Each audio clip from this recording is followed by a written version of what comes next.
வணக்கம். சற்று முன் கிடைக்கப்பெற்ற மிக முக்கியமான செய்தி ஒன்று வெளியாகி உள்ளது. அமைச்சர் சேகர் பாபுவின் மகன் ரகசிய அறையை கண்டுபிடித்த பறக்கும் படை அதிகாரிகள் சிக்கிய பணங்கள்.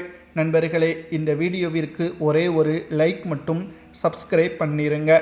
திராவிட முன்னேற்ற கழகத்தின் ஆட்சியில் இந்து அறநிலைத்துறை அமைச்சராக செயல்பட்டு வரக்கூடியவர்தான் சேகர் பாபு.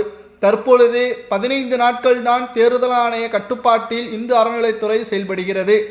ஒட்டுமொத்த 5 ஆண்டுகளிலும் திமுகவின் ஆட்சியில் கோவில் நிலங்கள், கோவில் பணங்கள், உண்டியல் பணங்கள், நன்கொடைகள், குறிப்பாக தங்க நகைகள் அனைத்தையுமே சேகர்பாபு அவர்கள் கையாடல் செய்ததாக பல்வேறு குற்றச்சாட்டுகளும் நீதிமன்றத்தில் வழக்குகளும் நிலுவையில் இருக்கிறது.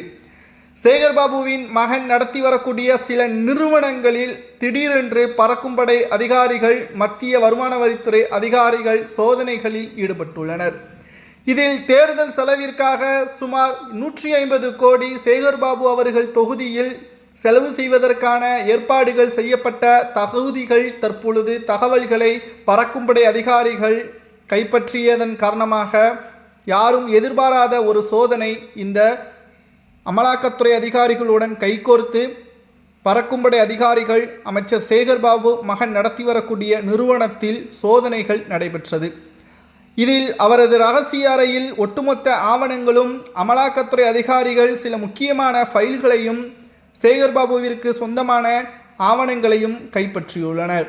இந்த அமலாக்கத்துறை மற்றும் பறக்குப்படை அதிகாரிகளது சோதனைகளுக்கு பிறகு அடுத்த கட்ட நடவடிக்கை அமைச்சராக இருக்கக்கூடிய சேகர்பாபு அவர்களை கைது செய்யக்கூட அதிகாரங்கள் இருப்பதாகவும், இன்னும் 2 நாட்களில் விசாரணைக்கு பிறகு முழுவதுமான ஆவணங்களுக்கு எந்த ஒரு தகவல்களையும் சேகர்பாபுவின் மகன் தெரிவிக்கவில்லை என்றால் கூண்டோடு சிறையில் அடைப்பதற்கான உத்தரவையும் உச்சநீதிமன்றமே நேரடியாக வழங்கும்.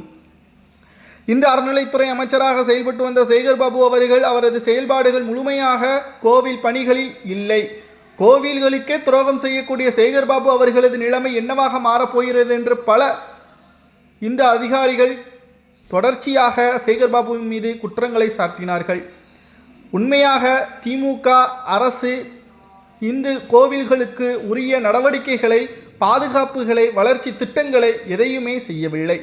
கோவில் பணங்கள் வேண்டும், கோவில் நிலங்கள் வேண்டும், கோவில் மூலமாக வரக்கூடிய வருமானம் வேண்டும். ஆனால் கோவில் வளர்ச்சிக்காக எந்த ஒரு செயல்பாடுகளும் திமுக செய்யவில்லை.